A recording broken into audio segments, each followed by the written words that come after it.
اور کسی شریک سے بیزاری کا یا تبرے کا یا ڈس اون کرنے کا کوئی فائدہ بھی نہیں ہوگا۔ فائدہ تو تب ہے کہ جب انسان اس دنیا کے اندر ہی ان افراد سے، ان چیزوں سے کہ جن کو وہ خدا کے ساتھ شریک قرار دیتا ہے یا خدا کے رسول کے مقابلے میں کسی کو باطل یا جھوٹا رسول سمجھتا ہے، اور اسی طرح سے اگر حق امام کے سامنے کسی غلط امام کو اپنا امام بنا لیتا ہے، حق تو یہ ہے کہ اس دنیا کے اندر ہی وہ ان کے باطل ہونے کو بھی سمجھے اور ان سے اعلان لا تعلقی کرے۔ پھر اس کے بعد جو پروردگار عالم نے ارشاد فرمایا کہ جب وہ تبرہ کر رہے ہوں گے، کون تبرہ کر رہے ہوں گے؟ کہ جن کی وہ پیشوا کہ جن کی اتباع کی جا رہی تھی ان لوگوں کی طرف سے جو ان کے پیروکار بنے ہوئے تھے، تو وہ اس وقت جب عذاب کو دیکھیں گے تو سارے رشتے ان کے منقطع ہو چکے ہوں گے۔ اب کیفیت یہ ہے کہ وہ جو پیشوا یا جو لیڈر جن کو بنا لیا گیا تھا وہ بھی ڈس اون کر رہے ہوں گے، وہ کہہ رہے ہوں گے یہ خامخواہ ہمارے پیچھے آ گئے، اور وہ جو اتباع کرنے والے تھے، فالوورز تھے، وہ کہیں گے کہ اگر ہمیں موقع مل جائے کہ ہم واپس پلٹ جائیں تو ہم ان لوگوں سے اسی طرح سے بیزاری کا اعلان کریں گے جس طرح سے اس وقت یہ ہم سے بیزاری کا اعلان کر رہے ہیں۔ ایک تو ان کو فالو کر کے ہم یہاں تک آ کر پھنسے، اور اب یہ ہمیں ڈس اون بھی کر رہے ہیں، تو وہ ایک دوسرے پر تبرہ بھیج رہے ہوں گے۔ اس اعتبار سے اگر آپ دیکھیں تو یہ آیتیں تبرہ کے اوپر بہت اہم آیت ہے، بہت ہی اہم آیت ہے، اور ان آیتوں کی روشنی میں تبرہ کو کم سے کم ایک اصول کے طور پر مسلمانوں کے درمیان مسلم ہو ہی جانا چاہیے۔ شخصیتوں کی بحث اپنے مقام پر ہو سکتی ہے، اور واقعاً جب کھلے دل سے انسان اس پر نظر کرے تو کوئی وجہ نہیں کہ حق مشتبہ رہ جائے اور وہ صراط مستقیم سے تعارف حاصل نہ کر سکے، مگر اتنا تو طے ہے کہ کم سے کم ان آیتوں کی روشنی میں تبرہ ہی سے تبرہ کر دینا قابل قبول نہیں ہو سکتا اور قرآن مجید کی تعلیمات کے خلاف ہوگا۔ بے شک تبرہ کے اندر بھی شائستگی ہونی چاہیے، گالم گلوچ نہ ہو، فحش نہ ہو، لیکن تبرہ تو کم سے کم ہو کہ جس کے اندر ایک انسان ان جھوٹوں کو ڈس اون کر دے اور ان سے اپنے اعلان لا تعلقی کا اظہار کر دے۔ پروردگار عالم ان لوگوں کے بارے میں فرماتا ہے کہ جنہوں نے دنیا میں تبرہ نہیں کیا اور آخر میں پھر وہ اس بات پر افسوس کر رہے ہوں گے کہ ان کے لیے خدا فرماتا ہے کہ اللہ ان کے اعمال ان کو اسی طرح سے حسرت کی صورت میں ان کے سامنے پیش کرے گا، یعنی وہ اپنے اعمال کو دیکھ رہے ہوں گے اور غم و غصہ ان کا بڑھتا چلا جائے گا، مگر بہرحال وہ آگ سے باہر آ تو نہیں سکیں گے۔ پھر اس کے بعد پروردگار عالم ایک نصیحت بھی کرتا ہے، ایک حکم بھی دیتا ہے کہ اے انسانوں، اب آپ غور کیجئے یہاں پر تمام انسانوں کی بات ہو رہی ہے، کھاؤ اس میں سے جو زمین میں ہے حلال اور طیب، یعنی جس کو تمہارے لیے لافل جائز ڈکلیئر کیا گیا ہے اور جو پاکیزہ ہے، اور خبردار شیطان کے راستے کی اتباع مت کرنا، وہ تمہارا کھلا ہوا دشمن ہے۔ اب یہاں پر ایک طرف ہمیں یہ نصیحت، یہ حکم نظر آتا ہے کہ حلال کھاؤ، پاکیزہ کھاؤ، مگر شیطان کی اتباع مت کرنا، یعنی ایک اس کا اشارہ بھی ہے کہ ایک طرف ہمیں وہ افراد نظر آتے ہیں جو لاپرواہ ہیں حلال اور حرام کے معاملے میں،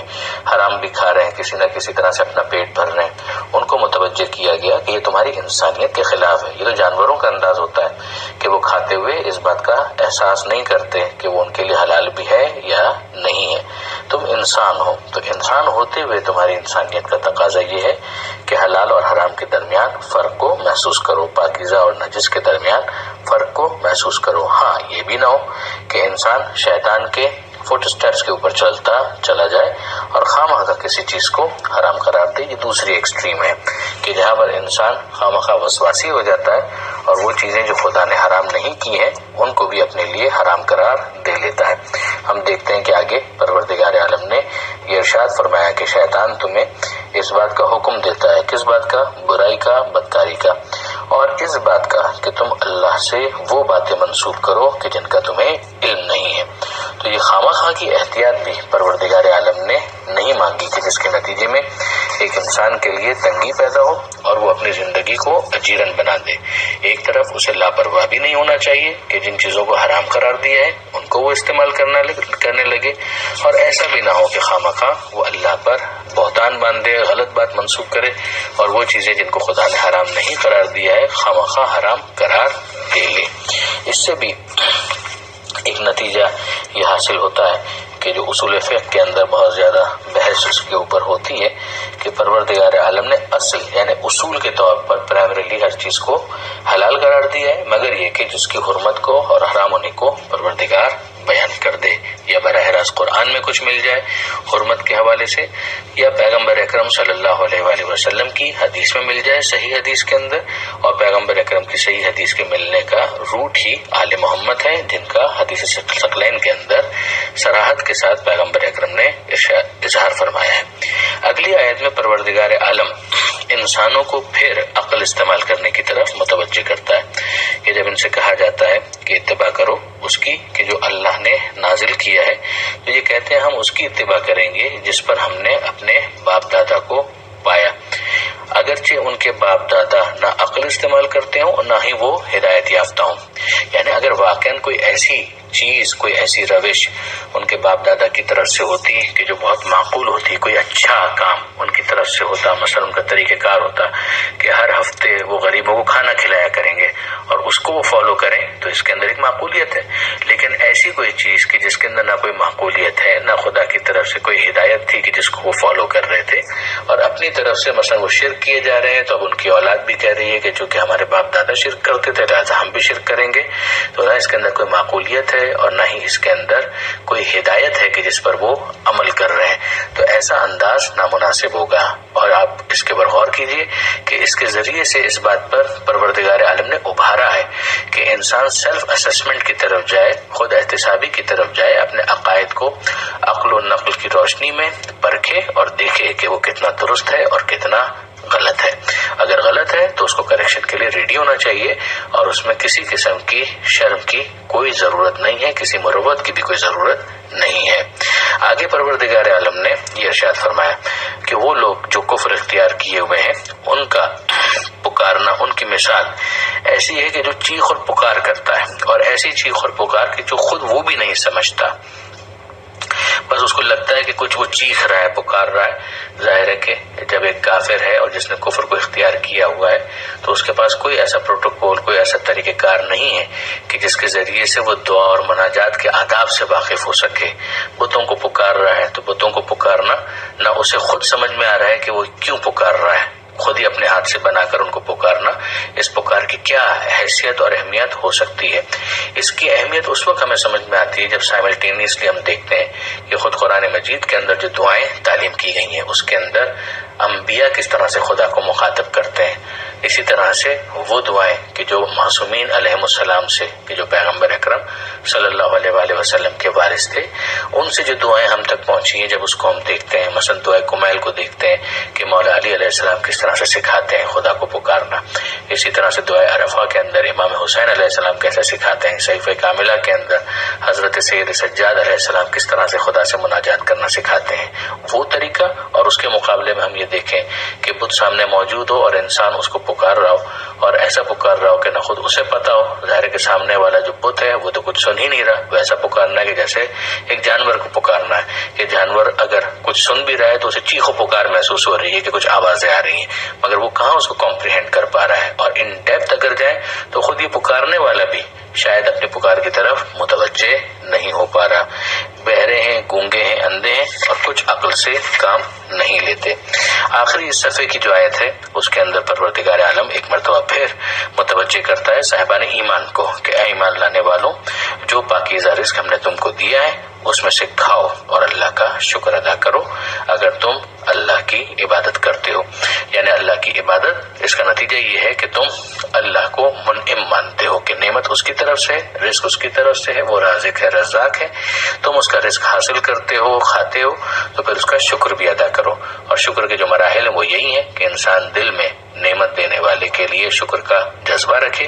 زبان سے اظہار کرے شکرن للہ، الحمدللہ، اور عملی طور پر اس نعمت کو وہاں استعمال کرے کہ جہاں وہ نعمت دینے والا اسے استعمال ہوتے ہوئے دیکھنا چاہتا ہے۔ اس نے رزق دیا ہے، رزق کے ذریعے طاقت دی ہے، تو طاقت بھی وہاں استعمال ہو کہ جہاں خدا استعمال ہوتے ہوئے دیکھنا چاہتا ہے۔ کسی غریب کی مدد کے لیے یہ طاقت استعمال ہو، مگر کسی پر ظلم کرنے کے لیے استعمال نہ ہو۔ یہاں پر یہ صفحہ مکمل ہوتا ہے۔ پروردگار عالم سے دعا ہے مالک قرآن مجید سمجھنے اور اس پر عمل کرنے کی توفیق عطا فرما،